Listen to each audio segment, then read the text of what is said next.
जय हिंद दोस्तों। This is Ashwini Shukla. Welcome to revolution edutech.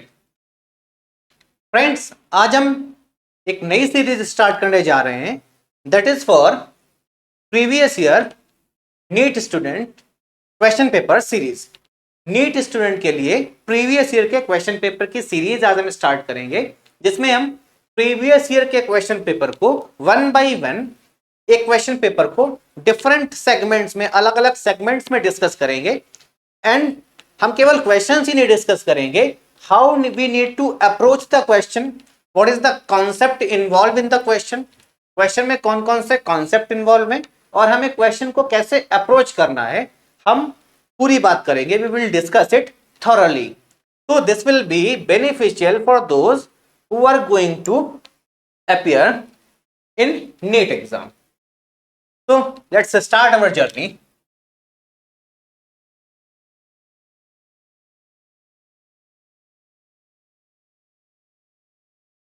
So today we'll start with first 5 questions which are asked in NEET 2021 paper, which was recently held. So let's start with our first question. तो हम अपने पहले question से start करेंगे। So what is first question? हर एक question में हम ये बात करेंगे कि इसमें क्या कॉन्सेप्ट इन्वॉल्व है and how we need to approach the question, कि हमें क्वेश्चन को अप्रोच कैसे करना है। तो what is the question given? A infinitely long straight wire conductor carries a current, the value of current is given 5 ampere as shown in the figure. A diagram is also shown. An electron is moving with a speed of 10 to power 5 meter per second parallel to the conductor. एक conductor है, इसके parallel एक electron क्या कर रहा है? Move कर रहा है। The perpendicular distance between the electron and conductor is 20 centimeter.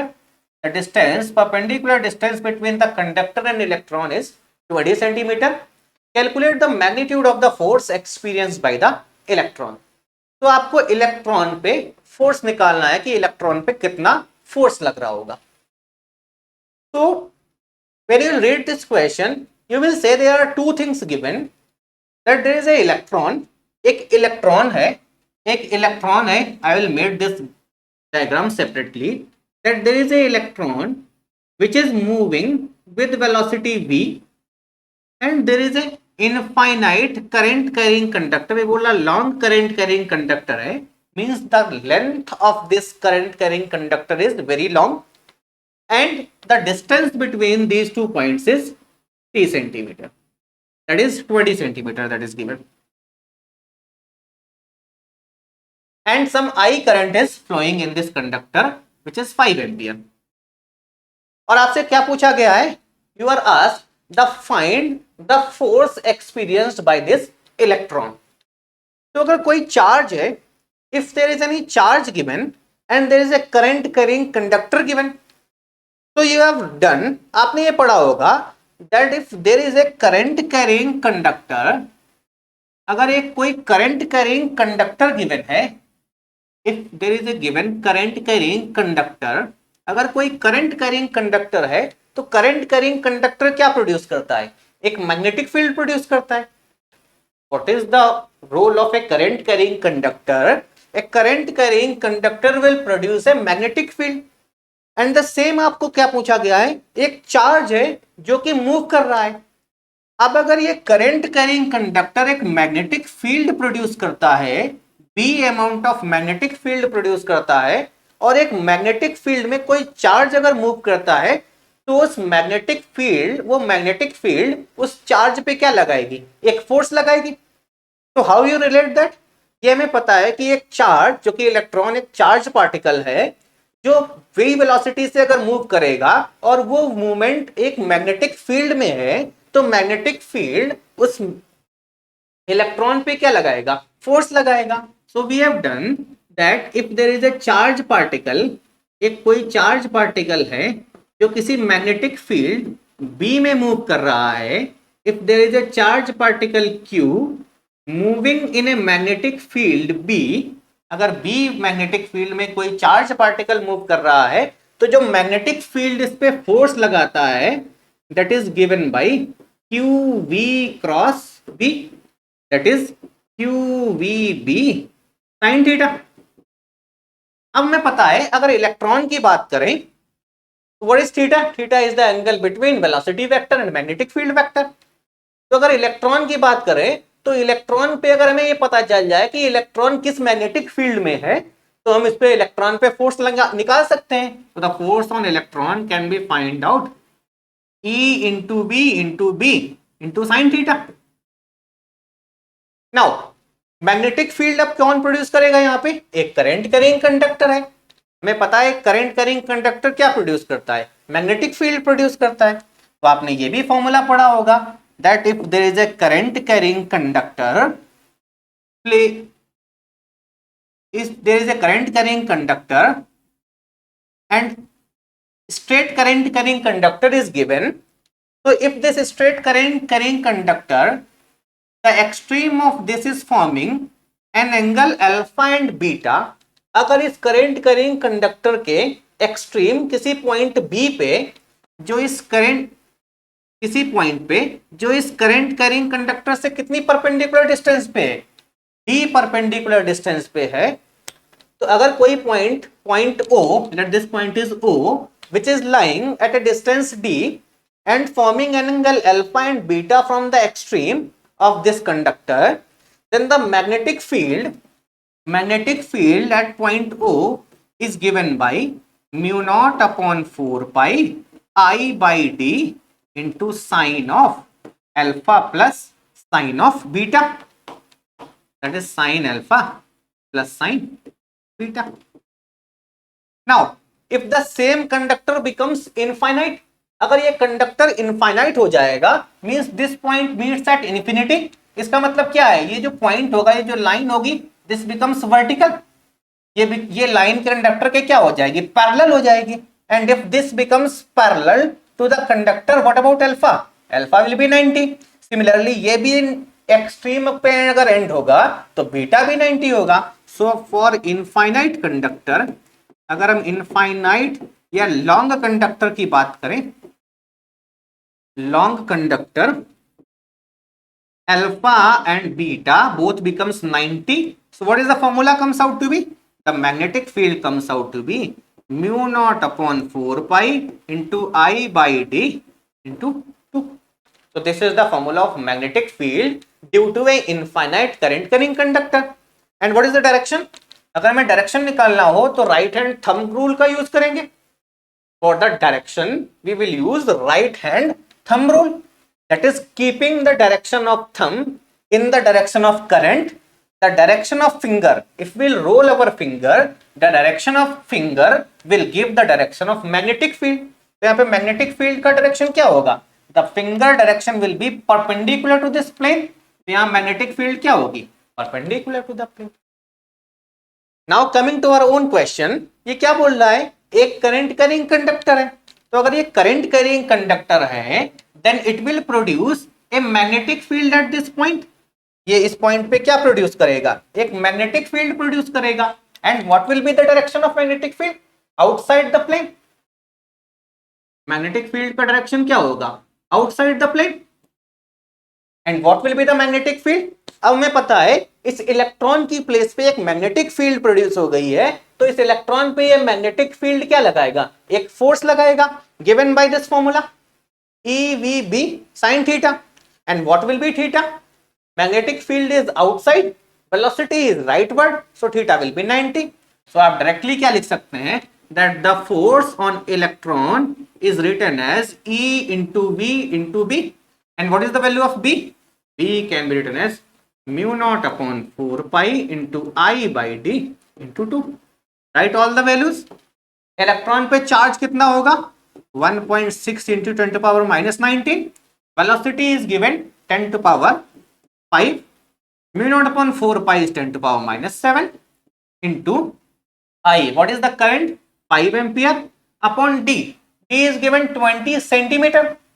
अब हमें SI यूनिट में लिखना है तो मीटर में कन्वर्ट करना पड़ेगा। सो 20 into 10 to power minus 2 into 2. Right? So this comes out to be, so if we'll solve this, this comes out to be 5 to the 10, 22. This is 10 to power minus 5 cancelled out. So 1.6 divided by 2, that is 0.8. into 10 to power minus 19, that is it comes out to be 8 into 10 to power minus 20 Newton. So for you, I will write the answer because it is blurred. So there is 4 into 10 to power minus 20. Next is 8 pi into 10 to power minus 20. Next is 4 pi into 10 to power minus 20. And next is 8 into 10 to power minus 20. So what is your answer? 8 into 10 to power minus. So what was the approach? हमें पता है एक current carrying conductor है, तो current carrying conductor क्या produce करेगा? एक magnetic field produce करेगा, और उस मैग्नेटिक फील्ड में अगर कोई चार्ज रखा हुआ है तो उस चार्ज पे क्या लगेगा? एक फोर्स लगेगा, magnetic force given by the formula QB cross B. And what will be the magnetic field because of infinite current carrying conductor? That is mu naught upon 4 pi into I by D into 2.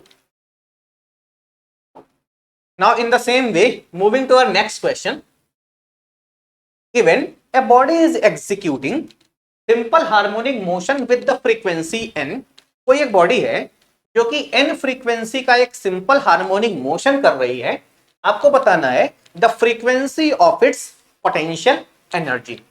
If a body is executing a simple harmonic motion of frequency n, you need to find the frequency of potential energy. So for this we will consider a simplest body who is performing simple harmonic motion. हम एक simplest body को consider करते हैं, that is nothing but your simple pendulum. Simple pendulum is the simplest body which will perform the simple harmonic motion. Now for a small oscillation, the oscillation of simple pendulum is considered as the oscillation done by the simple pendulum is considered as simple harmonic motion. So now when the particle will be mean position, अगर हम इसे क्या कर दें, velocity दे दें, so it will oscillate, ये oscillate करेगा अपनी mean position के around, both side of its mean position. First it will go right to the mean position, it will comes out to be at rest, then it will move to the left of the mean position and again comes out to be rest. Now the particle will contains two types of energy, potential and kinetic. So once we will give its velocity, at this point of time, this particle will have its kinetic energy, complete kinetic energy. The particle will have only kinetic energy. It will have kinetic energy only at the mean position. It will take this point as a reference. This point it will have only kinetic energy. Once it will move, gradually its kinetic energy will decrease and completely change into potential energy only at extreme. Extreme position पे इसके पास क्या है? केवल potential energy है. Now it will again return back. Again kinetic energy will be there, potential will be zero. Then move to the next one. Move to the left extreme. This is your right extreme. Again here potential energy will be there, only at extreme. And again turns out to be at mean position. So this is the time in which the particle will complete one oscillation. इतने time में particle ने क्या किया? एक oscillation किया. But with in one oscillation how many number of times potential energy comes into picture? कितनी बार potential energy आई? 2 बार potential energy आई. Role में potential energy maximum 2 बार हुई है विद इन वन ऑसिलेशन. एक ऑसिलेशन में कितनी बार पोटेंशियल एनर्जी मैक्सिमम हुई है? 2 बार. तो what is the frequency of potential energy in one oscillation? 2. And simple harmonic motion की फ्रीक्वेंसी कितनी है? n. मतलब सिंपल हार्मोनिक मोशन में एक सेकंड में कितने ऑसिलेशंस होते हैं? n ऑसिलेशन होते हैं.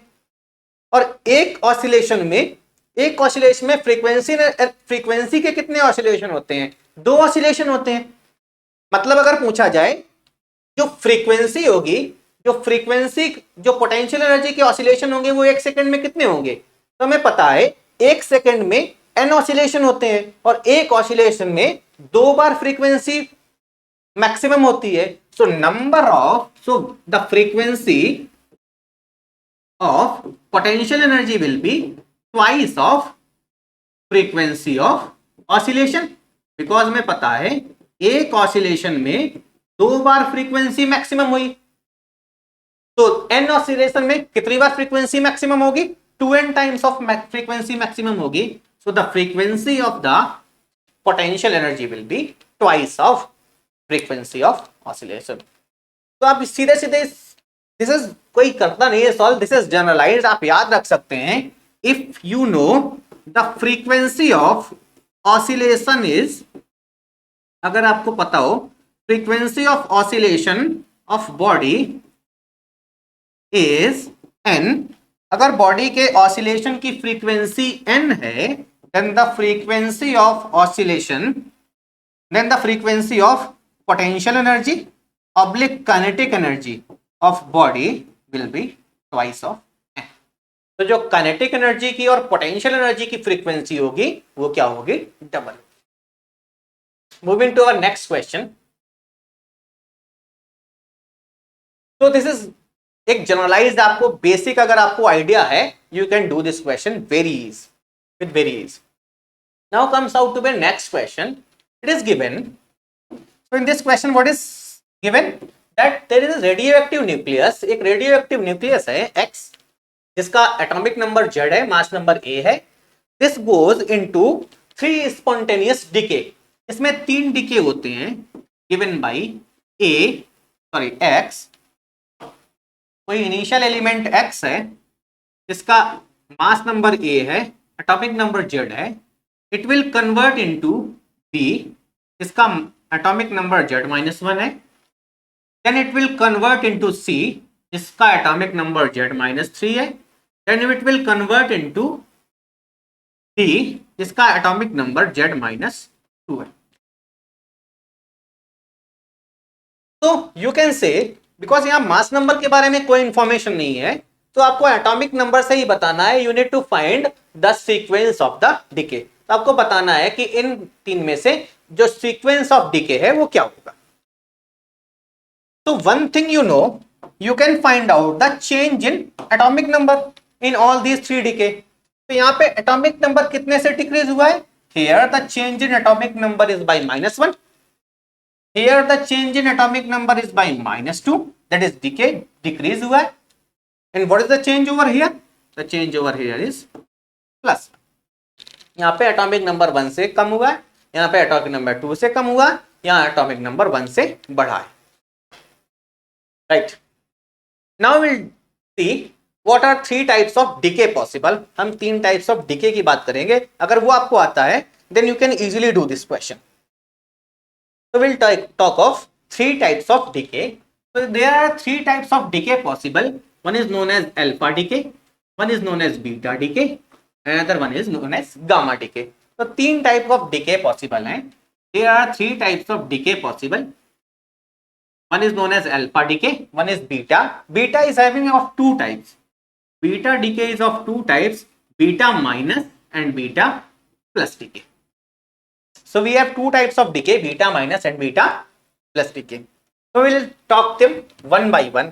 हम एक एक करके दोनों की बात करेंगे, तीनों की बात करेंगे by the way. So what is alpha? Basically alpha decay is decay of nucleus of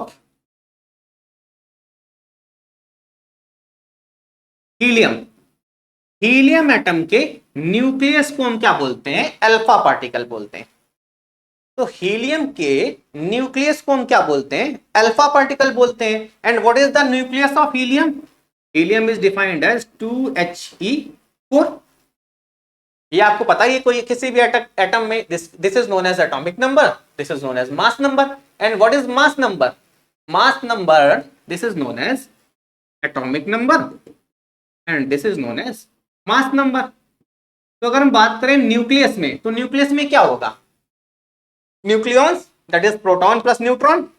and what is atomic number, it is nothing but number of proton. What is atomic number, number of proton. तो अगर helium के nucleus में 2 proton है तो number of neutron कितने होंगे,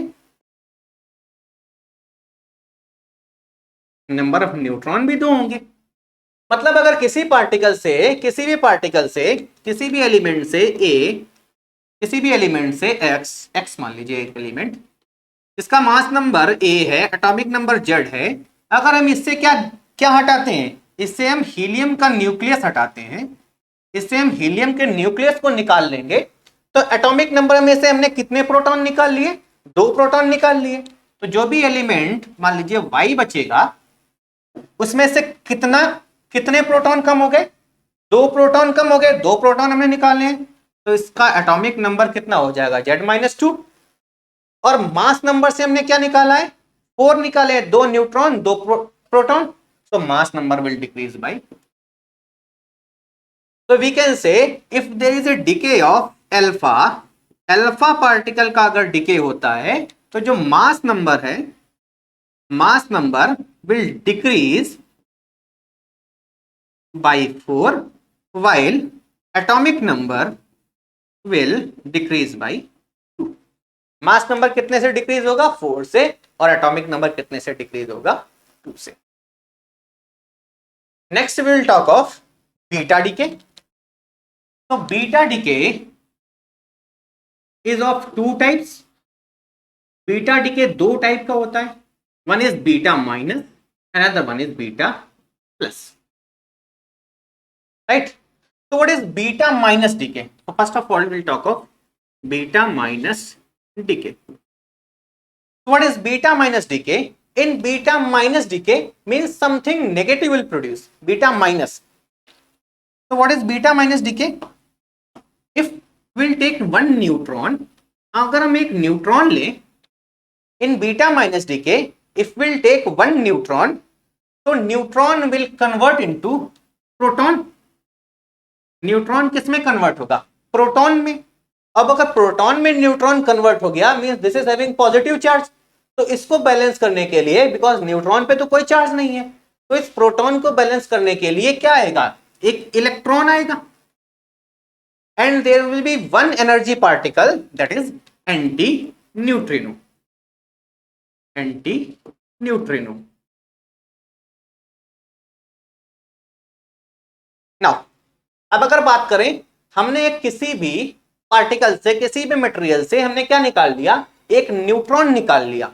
हमने किसी भी पार्टिकल से एक न्यूट्रॉन निकाल लिया, दैट इज बीटा डीके।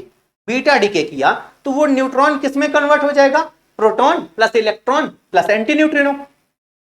अब हमने we have taken one element A, we have taken one element A, sorry one element X having atomic number A, sorry mass number A, atomic number Z. If we have made a beta decay, हमने इसमें से क्या किया, एक beta decay किया, तो एक इस एटम से, इस एलिमेंट से एक न्यूट्रॉन को हमने क्या कर लिया, निकाल दिया। एक न्यूट्रॉन को अगर हमने निकाला तो वो न्यूट्रॉन किस में कन्वर्ट हो गया, प्रोटॉन में। मतलब एक न्यूक्लियॉन हमने निकाला और जो प्रोटॉन में कन्वर्ट हो गया, तो दोबारा एक न्यूक्लियन फिर आ गया। लेकिन मास नंबर्स में से तो हमने कुछ भी नहीं निकाला था, because neutron, it is neutron will convert into proton. अब एक प्रोटॉन जनरेट जरूर हो गया है। अगर प्रोटॉन जनरेट हो गया है तो एटॉमिक नंबर में हमने क्या कर दिया, एक इंजेक्ट कर दिया है। तो जो एलिमेंट Y बनेगा उसका एटॉमिक नंबर, मास नंबर तो सेम रहेगा, लेकिन एटॉमिक नंबर में क्या हो गया, एक इंक्रीज हो गया। So what is beta minus decay? Beta minus decay shows that mass number, atomic mass number क्या रहेगा, in beta minus decay mass number A remains same, while अगर आप बात करें एटॉमिक नंबर की, तो atomic number Z increases by, atomic number कितने से इंक्रीज कर गया है, 1 से इंक्रीज कर दिया। Now will talk of next beta plus decay. Next will talk of beta plus decay. What is beta plus decay? Beta plus decay is decay of a proton. तो अगर एक प्रोटॉन डीके करेगा, सो proton से अगर हमने बोले proton, beta plus decay is decay of a proton, तो proton will convert into neutron plus positron plus neutrino. This is your positron and this is your neutrino. Now proton neutron में क्योंकि positron क्यों आ गया, क्योंकि इसके positive charge को balance करना, प्लस न्यूट्रिनो एक एनर्जी पार्टिकल आएगा. नाउ अगर हम बात करें किसी भी एटम से, किसी भी एलिमेंट से, x having mass number a, atomic number z, we have made a beta positive decay. Beta positive decay किया तो एक प्रोटॉन निकाला. प्रोटॉन निकाला मतलब मास नंबर से हमने एक प्रोटॉन निकाल लिया, एक न्यूक्लियॉन निकाल लिया, लेकिन एक न्यूट्रॉन दे दिया. तो जो y बनेगा उसमें मास नंबर में तो कोई चेंज नहीं हुआ, लेकिन हमने क्या निकाला, एक प्रोटॉन, मतलब एटॉमिक नंबर हमने एक से कम किया, लेकिन दिया न्यूट्रॉन, मतलब एटॉमिक नंबर को तो हमने कुछ नहीं दिया, प्रोटॉन तो दिया नहीं वापस, तो atomic number will decrease by minus. तो for beta plus decay we can write that for beta plus decay mass number remains same. लेकिन अगर हम बात करें एटॉमिक नंबर की तो एटॉमिक नंबर डिक्रीज करता है, डिक्रीजेस बाय 1. तो in nutshell alpha decay में एटॉमिक नंबर 2 से डिक्रीज होगा. In alpha decay will talk of atomic number will decrease by 2 while mass number will decrease by 4. In beta decay, two types of beta decay, beta minus. In beta minus decay atomic number will remain same. Minus से याद रखना है कि minus है तो plus होगा. atomic number increases by 1 while mass number remains same. And third one is when there is a beta plus decay, plus है तो यहाँ माइनस होगा, decreases by 1 atomic number, mass number remains same. And there is no change in gamma decay. Gamma decay में कोई change नहीं होता. Gamma decay is a energy decay. So we'll do this question. What is it saying? Atomic number is decreasing by 1. 1 से decrease कर रहा है मतलब क्या होगा, बीटा प्लस डिके हुआ होगा. So this is beta plus. 2 से डिक्रीज कर रहा है, so this is alpha. 1 से इंक्रीज कर रहा है, so this is beta minus. So what will be the answer? Part. Moving to our next question. So this is you should know what is the decay process. What is alpha decay, what is beta decay, what is beta plus, what is beta minus. I have explained it to you. Coming to our next question. What is said? The escape velocity from the Earth's surface is nu. The escape velocity from the surface of another planet having a radius 4 times that of Earth and same mass density is. आपसे बोल रहा है कि अर्थ की surface पे कोई एक object है, उसको हमें अर्थ की इन्फ्लुएंस से क्या निकालना है, बाहर निकालना है. अर्थ की सरफेस पे एक ऑब्जेक्ट है, उसे हमें एस्केप कराने का मतलब क्या है, उसे हमें अर्थ की इन्फ्लुएंस से क्या करना है, बाहर करना है.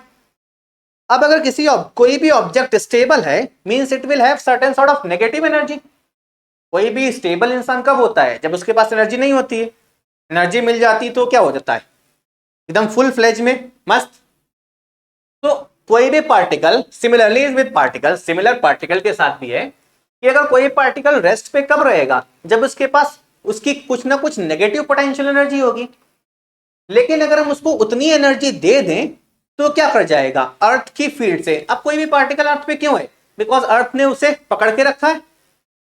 लेकिन अगर हम बाहर से लाके कुछ ऐसी एनर्जी दे दें कि जिस एनर्जी से उसे अर्थ ने पकड़ रखा है वो क्या कर दे, लूज हो जाए, तो क्या कर जाएगा, स्केप कर जाएगा. The particle will escape out. Particle क्या कर जाएगा, स्केप कर जाएगा.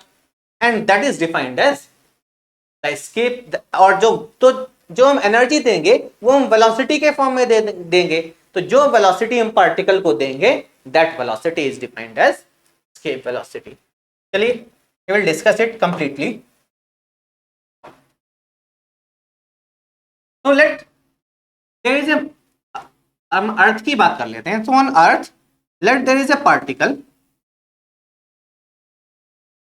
कोई भी अर्थ की नॉर्मल किसी भी प्लेनेट की बात कर लेते हैं, of mass m and radius r. कोई भी नॉर्मल प्लेनेट है of mass m and radius r. तो इस पे अगर कोई दूसरा कोई दूसरा ऑब्जेक्ट रखा हुआ है मास m, तो because of these two mass distribution they will have gravitational energy, और you can say they will have gravitational potential energy which is equal to minus g into mass m1 into m2 upon r. These two objects will have their potential energy, gravitational potential energy, which is given by minus g into m upon r.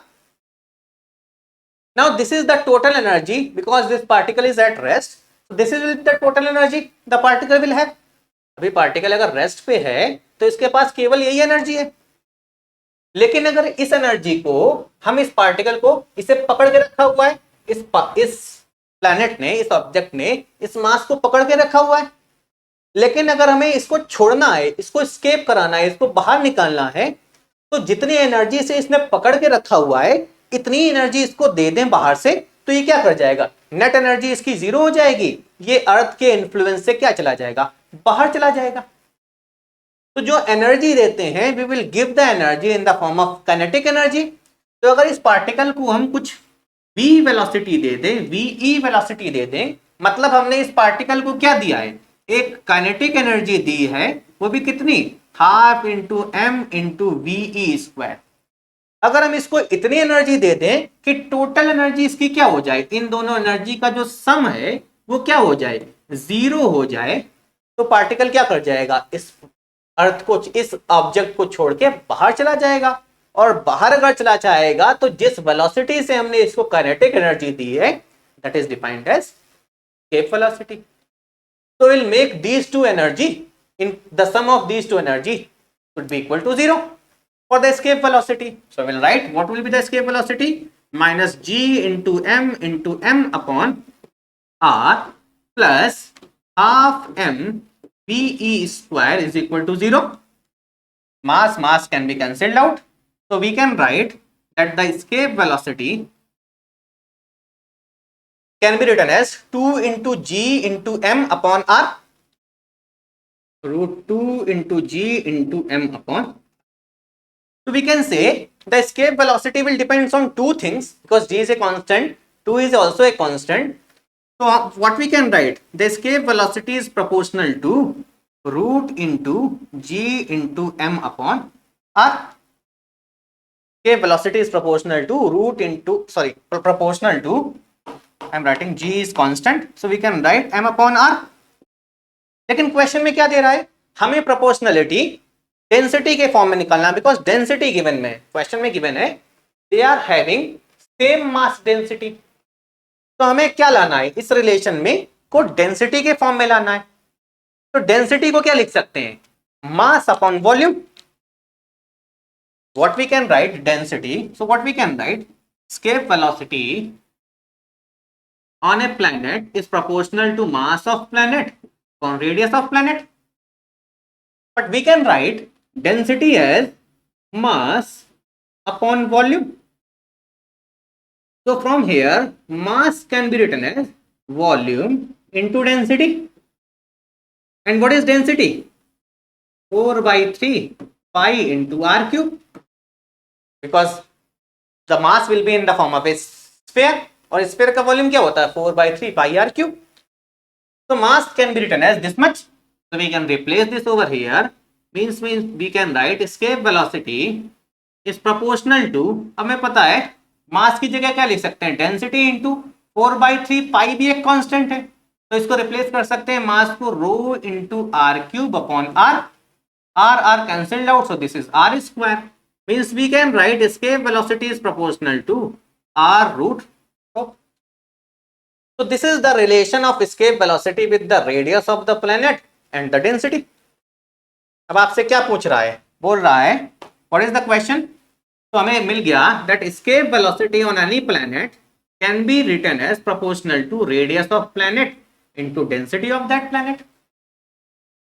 So what we can write, now we can apply the proportionality relation, that escape velocity on the earth upon escape velocity on the planet can be written as radius of earth into density of earth upon radius of planet into density of planet.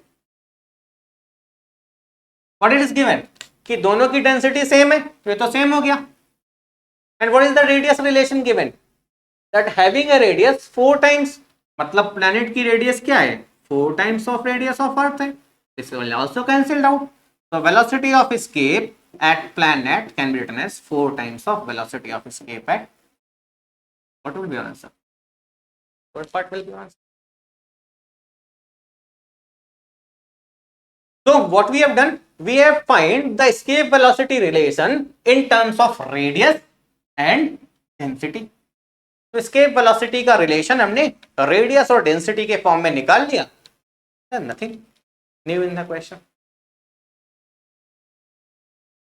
Moving to our next question, it is given the half-life of a radioactive nuclide is 100 hours. Radioactive nucleus की half-life 100 hours given है. That is, what is the half-life? The half-life is the time in which the initial quantity, the half of the initial quantity will decay.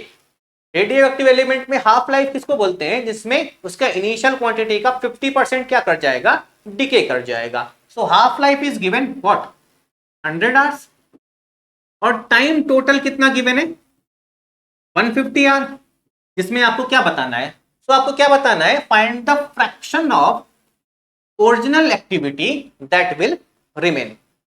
तो आपने पढ़ा है radioactive decay is a first order equation, first order equation है, तो हम लिख सकते हैं दैट द एक्टिविटी, ये वन फॉर्मूला, एक आपको फॉर्मूला मैं बताता हूं, we can write that the activity after x half life, activity after x half life is initial activity into 1/2 की पावर एक्स। यहाँ पे I will explain everything. What is a not, A not is initial activity, what is A, activity after x half life, and what is x, x is number of half lives, number of half lives।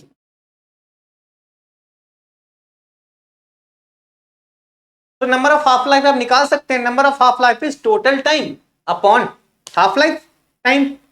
So number of half life you can write which is equal to total time upon half life time. So from here what is the half life time, total time is 150 hours upon half life time is 100, so this comes out to 3/2. So we can write this relation A is equal to A naught 1/2 की power 3/2। and what is it is asking, fraction of original activity, मतलब original activity का कितना fraction बचा हुआ है। तो if after x half life a is the activity, original is a not, so what is the fraction, what is the fraction A upon A not, and what is a upon A not 1/2 की power 3/2। That is what this comes out to be 1 upon, its answer is। So this is the first segment of 5 question we have discussed। ये 5 question हमने NEET 2021 के discuss किए। We will discuss each question in the same format। हम हर एक question को इसी format में discuss करेंगे, that along with the concept involved in the question। क्वेश्चन में जो जो कॉन्सेप्ट इन्वॉल्व है एंड प्रॉपर अगर किसी फॉर्मूले को भी डिस्कस करेंगे, so we will also discuss the same formula with complete explanation. So this is all for today's lecture. Jai Hind।